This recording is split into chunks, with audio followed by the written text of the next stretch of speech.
Welcome, नमस्ते। मेरा नाम निधि है और लर्न वन के इस स्पोकन इंग्लिश कोर्स में आपका बहुत बहुत स्वागत है।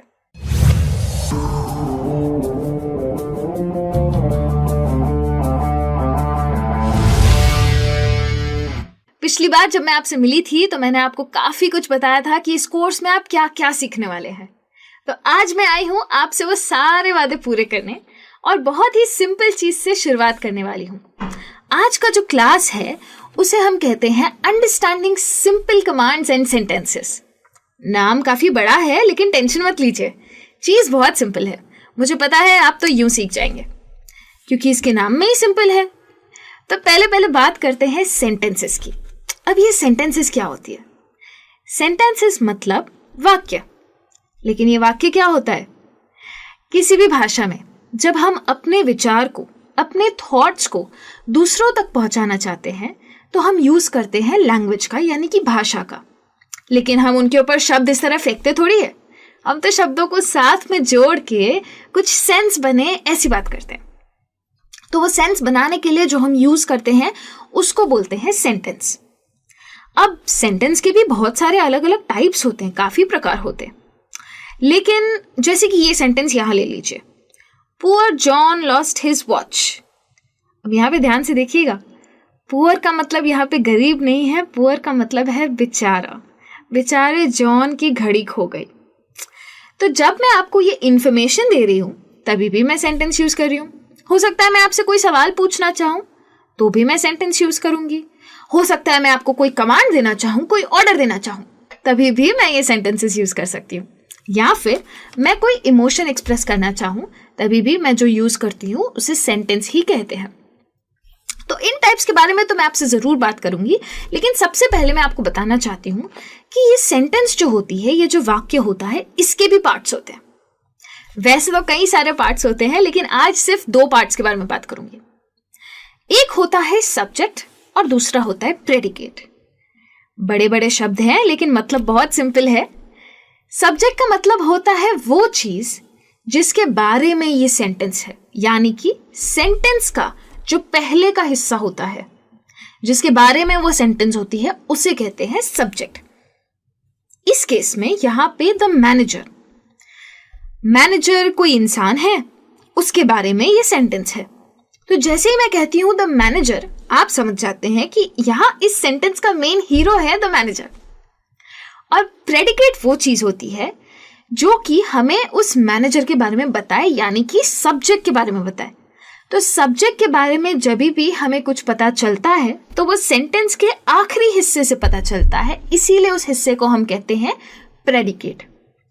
अब जैसे कि आपके सामने यहां एक सेंटेंस है। सेंटेंस है the cat is sleeping in the room. अब आप इस सेंटेंस को देखिए। सेंटेंस किसके बारे में है? कैट के बारे में। तो कैट हो गई क्या? सब्जेक्ट। कैट कर क्या रही है? कैट कमरे में सो रही है। The cat is sleeping in the room. तो is sleeping in the room हो गया हमारा प्रेडिकेट। वैसे ही अगर आप एक दूसरी सेंटेंस देखें, ही रीड्स। ही कौन है? वैसे तो ही एक प्रोनाउन है, हो सकता है उनका नाम जॉन हो। मुझे जॉन बार बार नहीं कहना, इसलिए मैं कह रही हूं ही। इसके बारे में जरूर बात करेंगे, चिंता मत कीजिए। लेकिन अभी के लिए ही हो गया हमारा सब्जेक्ट, क्योंकि करता कौन है? ही। क्या कर रहा है? ही पढ़ रहा है। तो ये जो रीड्स है वो बन गया मेरा प्रेडिकेट। अगर आप इतना समझ चुके हैं तो आप रेडी हैं एक और कॉन्सेप्ट सीखने के लिए, और वो है पंक्चुएशन मार्क्स। अब ये पंक्चुएशन मार्क क्या होता है? किसी भी सेंटेंस के एंड में अगर मैं बताना चाहती हूं कि अब मुझे रुकना है, एक विचार हो गया, रुकूंगी, तब मैं यूज करती हूँ फुल स्टॉप। फुल स्टॉप को इंग्लिश में कहते हैं पीरियड और हिंदी में कहते हैं पूर्ण विराम। तो अगर मैंने आपको कोई इंफॉर्मेशन दे दी, जैसे कि मैंने आपको कह दिया I am going to the zoo या I am going to the office, तो आप देख रहे हैं ना, जब मैं जू और ऑफिस कह रही हूं तो मैं रुक रही हूं, 2 सेकंड का पॉज ले रही हूं। इस पॉज को कहते हैं फुल स्टॉप। यहां इस वीडियो में आप देख सकते हैं कि मैंने सेंटेंस के एंड में एक डॉट लगाया है। ये डॉट को ही कहते हैं फुल स्टॉप। तो अगर मैं आपसे कहूं कि मुझे पेंसिल दो, या फिर मुझे ज़रा पेंसिल दीजिए, तो भी मैं आखिरी वर्ड के बाद जब रुक रही हूँ तो उसे कहते हैं फुल स्टॉप। फुल स्टॉप अब क्यों यूज़ करना चाहिए? बहुत इंपॉर्टेंस है इसका। जैसे कि आपके सामने ये एक पैराग्राफ है, अगर आप ध्यान से देखें तो इस पैराग्राफ में कोई फुल स्टॉप नहीं है। उसका मतलब कि इस पैराग्राफ में हमें कहीं रुकना ही नहीं है। अगर बिना रुके पढ़ना है तो मैं तो थक जाऊंगी, पर कोशिश करती हूँ।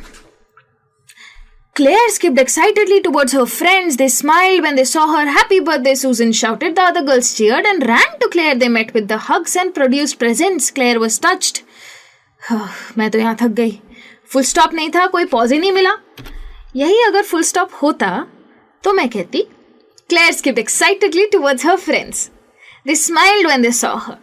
Happy birthday, Susan shouted. The other girls cheered and ran to Claire. They met her with hugs and produced presents. Claire was touched. She hadn't even mentioned that it was her birthday this week. One of them must have remembered and organized all this. फर्क देख रहे हैं? ये सिर्फ पढ़ने की बात नहीं है, ये बोलने की भी बात है।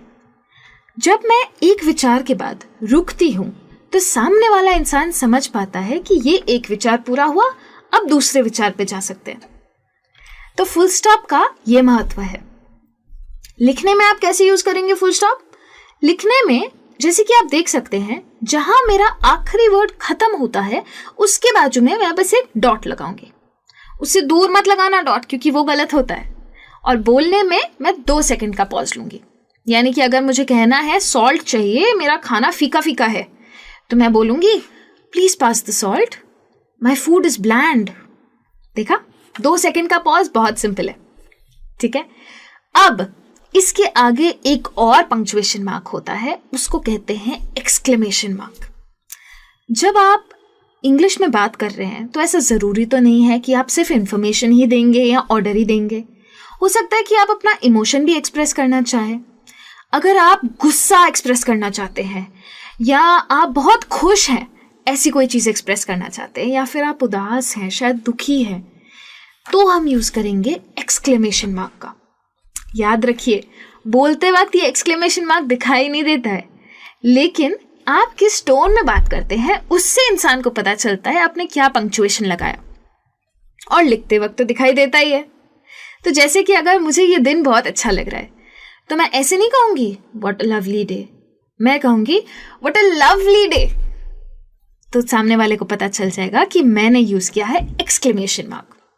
वैसे ही अगर मैं उदास हूं, कोई बुरी खबर सुनी है, तो मैं कहूंगी ओह हाउ सैड, तो पता चल जाएगा कि मैं उदास हूं।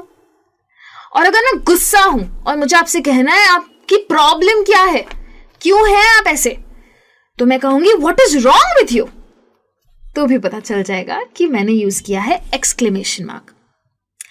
अब एक्सक्लेमेशन मार्क यूज करने का मतलब क्या है? अगर मैं ऐसे ही कहूंगी वाओ, तो आपको लगेगा कि मैंने वाओ बोला है, इमोशन फील होगा ही नहीं। इसलिए कहना जरूरी है कि वाओ कितनी अच्छी ड्रेस पहनी है। वो काम है एक्सक्लेमेशन मार्क का।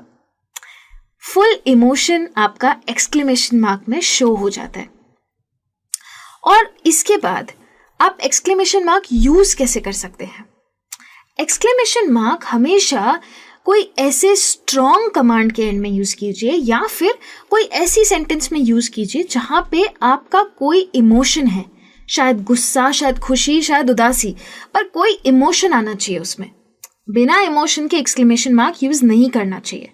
जैसे अगर मैं गुस्सा हूं और मैं कह रही हूं निकल जाइए, यानी कि इंग्लिश में कह रही हूं गेट आउट, तो मैं ऐसे तो नहीं कहूंगी ना कि गेट आउट, सामने वाला निकलेगा ही नहीं बाहर। इसलिए गुस्से में कहने के लिए मैं कहूंगी गेट आउट, और उसे कहते हैं एक्सक्लेमेशन मार्क यूज करना। यहां अगर मैं शायद बहुत सरप्राइज्ड हूं, बहुत ही आश्चर्यचकित हूं, तो मैं कहूंगी हाउ इज दिस पॉसिबल, ये कैसे मुमकिन है, तो वो हो गया एक्सक्लेमेशन मार्क। अगर आप एक्सक्लेमेशन मार्क का मतलब समझ चुके हैं तो क्वेश्चन मार्क तो बहुत आसान है। क्वेश्चन मार्क नाम से ही पता चल रहा है कि क्वेश्चन के आगे क्वेश्चन मार्क लगाएंगे। क्वेश्चन मतलब क्या? सवाल। तो सवाल के आगे आप ये इस तरीके का दिखने वाला सिंबल लगाएंगे। जैसे अगर मुझे आपसे पूछना है आप मेरे साथ जू चलेंगे? तो आप देख रहे हैं कि मैं लास्ट के वर्ड के आगे कैसे बात कर रही हूँ. Would you like to go to the zoo? एक सवाल आ रहा है अंत में, तो उसे कहते हैं क्वेश्चन मार्क. लिखत में तो आप देख ही सकते हैं कि क्वेश्चन मार्क कैसे यूज करना है, लेकिन बात यह है कि अगर मैं क्वेश्चन मार्क नहीं डालूंगी तो किसी को पता ही नहीं चलेगा कि मैंने उनसे सवाल पूछा है.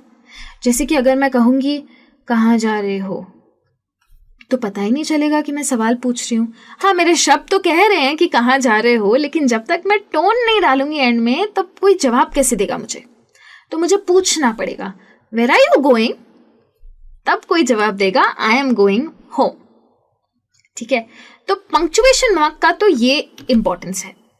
अब बात करते हैं मुद्दे की, यानी कि हमारी सेंटेंसेस की. अब जब सेंटेंस की बात करूं तो सेंटेंसेस तो बहुत सारे प्रकार की होती है. एक सेंटेंस होती है डिक्लेरेटिव सेंटेंस.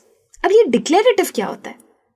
जिस सेंटेंस में आप किसी को कुछ बता रहे हैं, यानी कि कुछ डिक्लेयर कर रहे हैं, या फिर आप किसी को कोई इंफॉर्मेशन दे रहे हैं. हो सकता है आपको कुछ पता है, आप किसी और को बता रहे हैं.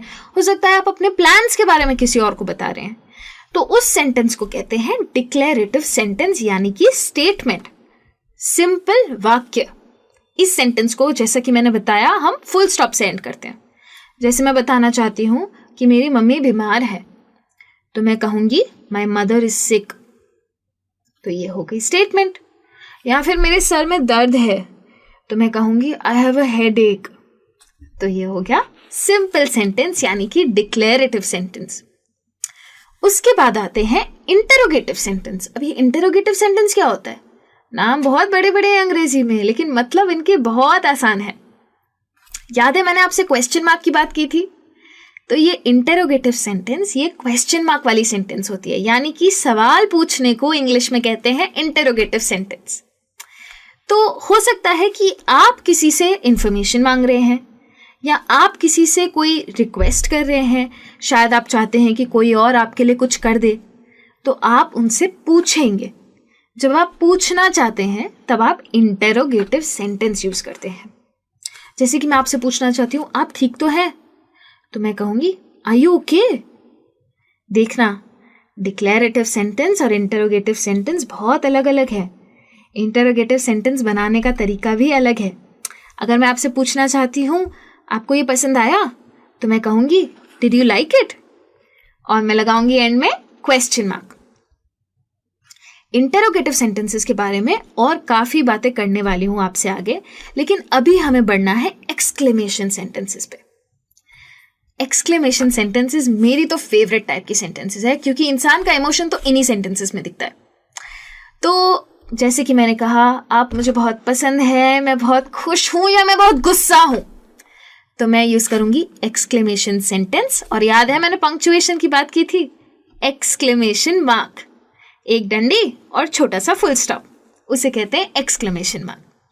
तो अगर मुझे आपको बर्थडे विश करना है, तो मैं कहूंगी हैप्पी बर्थडे विनय. तो ये हो गया एक्सक्लेमेशन सेंटेंस. अगर मुझे कुछ बहुत पसंद आ गया है, जैसे किसी का कुत्ता जा रहा था और मुझे पसंद आ गया, तो मैं कहूंगी व्हाट अ क्यूट पपी. और अगर मुझे कहना है कि तुम्हारी हिम्मत कैसे हुई ये बोलने की, तो मैं कहूंगी how dare you say that. तो मैंने यूज की है एक्सक्लेमेशन सेंटेंसेस.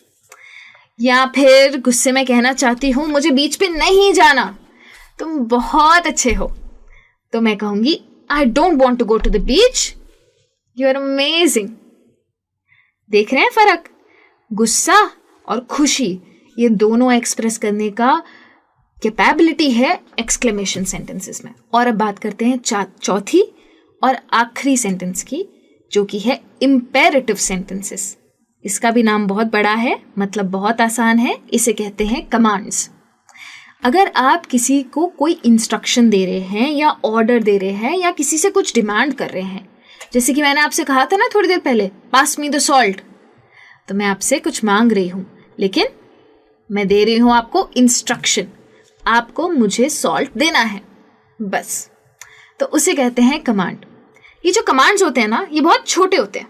5 बजे पहुंच जाना, बी देयर एट 5, तो ये हो गया कमांड. इसमें कोई इमोशन नहीं होता है. जरूरी नहीं है कि आप स्ट्रिक्टली कमांड दें. कमांड देना बहुत सिंपल होता है। आप एकदम शांत स्वभाव से भी कमांड दे सकते हैं। आप बोल सकते हैं कि मेरे लिए रुकना, तो उसका मतलब ये तो नहीं कि आप गुस्सा कर रहे हैं। आप कह सकते हैं वेट फॉर मी, तो हो गया कमांड। कमांड सबसे इजी इसलिए होते हैं क्योंकि ये छोटे छोटे होते हैं और इसके आगे वही आता है जो कि स्टेटमेंट में आता है, यानी कि फुल स्टॉप। बिना इमोशन के बड़ी शांति से किसी को कुछ देना है, इंस्ट्रक्शन देना है, डिमांड रखनी है या फिर ऑर्डर देना है, तो आप यूज करेंगे कमांड्स। रास्ते पे आपने कुछ ऐसे साइंस तो देखे ही होंगे। गवर्नमेंट आपको ऑर्डर दे रही है, रुक जाओ, सिग्नल है, डेंजर है, धीरे चलाओ। रास्तों पर दिखते हैं ना ये साइंस, ये सब है कमांड्स। कभी सोचा था कि रोज आप यही सब देखते हैं लेकिन इसके नाम नहीं पता थे? इंग्लिश ऐसी तो भाषा है, सिर्फ नाम बड़े बड़े हैं लेकिन लैंग्वेज बहुत इजी है। आज हमने देखते देखते 4 चीज़ों के बारे में सीख लिया। सेंटेंसेस में हमने डिक्लेरेटिव सीख ली, हमने इंटेरोगेटिव सीख ली, एक्सक्लेमेटरी सीख ली और इम्पेरेटिव भी सीख ली। सिंपल भाषा में कहूँ तो साधारण वाक्य भी सीख लिया, सवाल पूछना भी सीखा, कोई इमोशन दिखाना भी सीखा और किसी को ऑर्डर देना भी सीखा। तो ये 4 टाइप्स की सेंटेंसेस थी। अगर ऐसा कुछ भी है जो आप नहीं समझे हैं या किसी चीज़ के बारे में सवाल पूछना चाहते हैं तो जल्दी जल्दी जाइए forums.learnwern.com पे। आप जानते हैं आपको क्या करना है, कोई भी सवाल पूछ सकते हैं और आप जिस भाषा में चाहें उस भाषा में आपको उस सवाल का जवाब दिया जाएगा। डिस्कशन करना चाहे तो वो भी पॉसिबल है इस फोरम पे।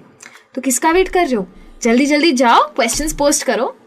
और अगले टॉपिक के लिए मैं आऊँगी आपके पास कुछ ये सारी बातें करने के लिए। मैं आपसे बात करूँगी क्वेश्चंस कैसे बनाने हैं, बताया था ना, इंटरोगेटिव सेंटेंसेस के बारे में बात करेंगे। तो क्वेश्चंस और ग्रीटिंग्स के बारे में हम ज़रूर बात करेंगे अगली क्लास में।